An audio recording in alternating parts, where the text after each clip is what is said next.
Artistsin.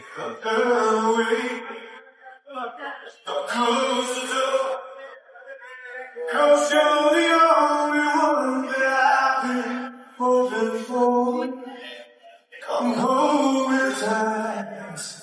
I need your light. You're starting.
Altınıyla renk katmış ama teyze. Hayır, herkes siyah, Doğan bile siyah takım. Ben de zincirimi çıkarayım.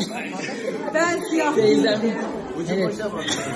O da klasik biliyorsun, krem her zaman gibi. Neslihan Hanım siyah. Kuşlar bende. Az aşağı indir. Doğan Bey iyi alıştınız böyle sözlü nişanlıya. Sizin yüzünüzden bıktım artık sizin düğününüzden. Neyse bu sefer rahat ol, Sabri sen değilsin. Amin amin. Hoy Kosovo, nanaime, donseamo i mergua, dashriton de zemra, kursi.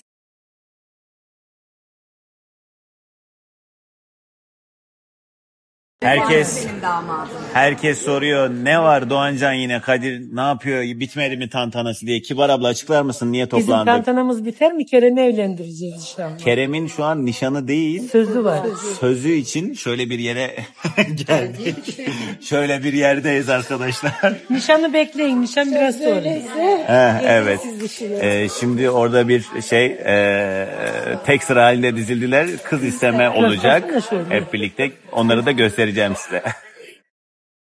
Evlere şenlik, kızınız var bizim de onda. Gözümüz var belki biraz da. Nazınız var almaya geleceğiz vallahi. Şansınız yok billahi.